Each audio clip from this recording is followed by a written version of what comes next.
हमारे साथ जुड़े रहने के लिए हमारे YouTube चैनल को सब्सक्राइब करें। नमस्कार, मैं हूं महिमा सूद और आप देख रहे हैं नेटवर्क न्यूज। तो चलिए नजर डालते हैं इस वक्त की बड़ी खबरों पर। अफगानिस्तान से पृथ्वीराज चौहान की अस्थियां लेकर आने वाले शेर सिंह राणा का राष्ट्रवादी जनलोक परिवर्तन संगठन हरियाणा विधानसभा के चुनाव में अपना उम्मीदवार उतारेगा।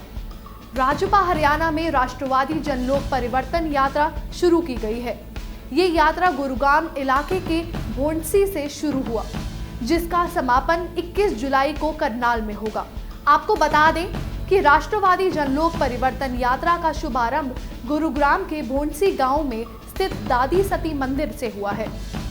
सुबह से ही राजपा के कार्यकर्ता कार्यक्रम स्थल पर जमा होने लगे थे, जहां हजारों की तादाद में पार्टी के समर्थकों के द्वारा राष्ट्रीय अध्यक्ष शेर सिंह राणा को माला पहनाकर स्वागत किया गया।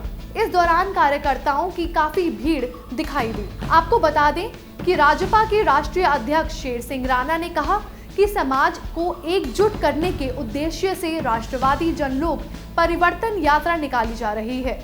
2 जून से शुरू हुई ये यात्रा सामाजिक एवं राजनीतिक दृष्टि से समाज को जागरूक करने में महत्वपूर्ण भूमिका निभाएगी। उन्होंने कहा कि समाज में व्याप्त जातिगत असंतोष व सवर्णों के विकास की अनदेखी करने के लिए जिम्मेदार लोगों व राजनीतिक शक्तियों से गलत कार्यों को लेकर गांव-गांव जा रहे हैं। आरोप लगाया कि सभी राजनीतिक दलों ने हरियाणा राज्य में विगत 60 वर्षों में राजपूतों सवर्णों का प्रतिनिधित्व कम से कम करने के लिए सुनियोजित तरीके से परिसीमन किया है। एक समय था जब हरियाणा में 6 राजपूत विधायक चुने जाते थे और आज के हालातों में सिर्फ 1 विधायक राजपूत समाज से आता है। तो आइए नजर डालते हैं हमारे संवाददाता मंगला तिवारी ने शेर सिंह राणा से क्या कुछ बातचीत की है। हमारे साथ राष्ट्रीय जनलोक पार्टी के राष्ट्रीय अध्यक्ष शेर सिंह राणा जी हैं।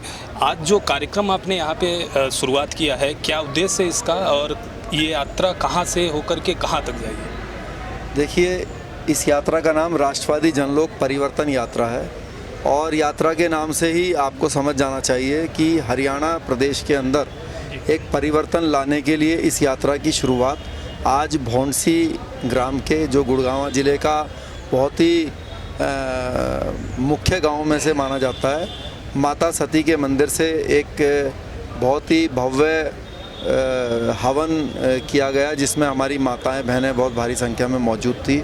उनके द्वारा हवन किया गया और हवन के बाद अब भंडारा किया जाएगा और फिर इस यात्रा की शुरुआत जो है पूरे हरियाणा में आज से शुरू की गई है। यात्रा का जो मकसद है वो गांव-गांव जाकर सामाजिक और राजनीतिक रूप से लोगों को जागरूक करना है और जो जागरूक हो जाए, जो हमारी बात से सहमति प्रकट करे, उसको राष्ट्रवादी जनलोक पार्टी से जोड़ना है, क्योंकि राष्ट्रवादी जनलोक पार्टी का मकसद है कि हर पेट में रोटी हो, हर हाथ में रोजगार हो और इसी को मुख्य बात लेकर अक्टूबर में होने वाला विधानसभा का चुनाव में राष्ट्रवादी जनलोक पार्टी पूरी ताकत से चुनाव भी लड़ेगी। और 21 जुलाई को इस यात्रा का समापन करनाल में, जो कि एक सेंटर पॉइंट भी माना जाता है पूरे हरियाणा प्रदेश का, करनाल में एक बहुत ही बड़ा महासम्मेलन इस यात्रा के समापन के दिन रखा जाएगा 21 जुलाई को, जिसमें लाखों लोगों के आने का अनुमान है। राणा जी, आपने इस कार्यक्रम का नाम जो रखा हुआ है वो समाज के लिए परिवर्तन आंदोलन, तो ऐसे कौन से मुद्दे हैं जिनको आप परिवर्तित करना चाहते हैं समाज में, जिनके लिए आंदोलन कर रहे हैं आप? देखिए, सबसे पहला जो हमारा यात्रा का मुद्दा है वो है नए तरीके से परिसमन किया जाए विधानसभा का। विधानसभा का इस समय जो स्ट्रक्चर है वो इस तरीके से बनाया गया है कि पूरे हरियाणा में जितनी भी विधानसभा हैं उसमें किसी भी जाति के साथ जो है न्याय नहीं हो रहा है, चाहे वो कोई भी नहीं, सिर्फ कुछ एक जाति को छोड़कर। तो हमारा ये कहना है कि जिसकी जितनी आबादी है प्रदेश के अंदर, कम से कम उसको उतनी भागीदारी तो मिलनी चाहिए। अगर हम उदाहरण के रूप में पेश करें तो राजपूत समाज की जो भागीदारी है प्रदेश के अंदर जनसंख्या के हिसाब से वो 9% है, जबकि यानी कि अगर 90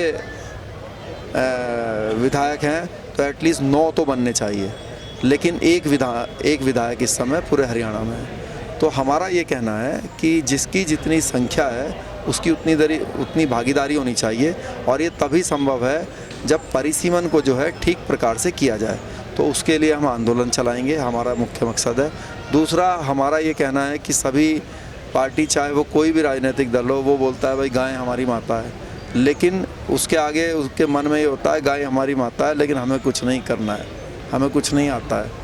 तो हमारा मकसद है कि ये जो मन का विचार है इसको अच्छे से किया जाए, और जो गायें हैं, जो गौचर की ज़मीन पूरे हरियाणा में हर गांव में जो उपलब्ध है उसको खाली कराया जाए, और जो गायें हैं उनको इज़्ज़त के साथ वहाँ पे रखा जाए। दूसरा हमारे किसान भाइयों की बहुत मुख्य समस्याएं हैं, उनकी समस्याओं के लिए भी राष्ट्रवादी जनलोक पार्टी पूरी ताकत के साथ लड़ाई लड़ेगी। किसी भी जाति धर्म का व्यक्ति हो उसके साथ जो है पूरा न्याय हो, ऐसी हम भावना के साथ जो है काम करेंगे। आपने राष्ट्र के लिए काफ़ी कुछ किया है, किसी पार्टी से जुड़ करके आप जनप्रतिनिधि, सांसद, विधायक बनने के बजाय आपने अपनी पार्टी बनाना उचित समझा, क्या वजह है? देखिए, इसका मुख्य मकसद ये है कि अगर हम किसी भी पार्टी को ज्वाइन करके उसके विधायक या सांसद बनते हैं तो हमारा ये कर्तव्य भी होता है और मजबूरी भी होती है कि उसकी विचारधारा के तहत हम काम करेंगे। लेकिन जो राष्ट्रवादी जनलोक पार्टी है उसकी विचारधारा जो अभी काम कर रही हैं पार्टियां उनसे मैच नहीं खाती है, इसलिए हमने नई पार्टी बनाने की ज़रूरत महसूस करी और बनाई। कौन सा ऐसा अहम किरदार है जो आपने भारतीय राजनीति में निभाने का ऐसा सोचा है, सपना सोच रखा है? देखिए, मैंने जैसे आपसे बताया कि सबसे जो मुख्य काम है वो है हर हाथ में रोजगार हो, हर पेट में रोटी हो। ये किसी भी राजनीतिक दल का या फिर किसी भी राजा का कर्तव्य होना चाहिए कि कोई भी पेट जो है वो भूखा ना सोए धरती के ऊपर, जो भी आपका काम करने का इलाका है। तो यही मुख्य मकसद भी है पार्टी का। आपके कार्यक्रम में आपके फॉलोअर जो हैं युवा ज़्यादा हैं, तो युवाओं के लिए कौन सी उम्मीद बनना चाहेंगे? देखिए, युवा इस समय बेरोजगारी का शिकार हैं और वो बेरोजगार ना रहें उसके लिए ही पूरी ताकत से काम करेंगे। धन्यवाद राणा जी आपसे बात करने के लिए। हमसे राणा जी बात कर रहे हैं जिनका साफ तौर पर कहना है युवाओं की उम्मीदों पर खरा उतरना और बेरोजगारी को दूर करना इनका प्रमुख मकसद और इनके पार्टी का प्रमुख मकसद होगा। नेटवर्क न्यूज़ के लिए मंगला तिवारी, दिल्ली।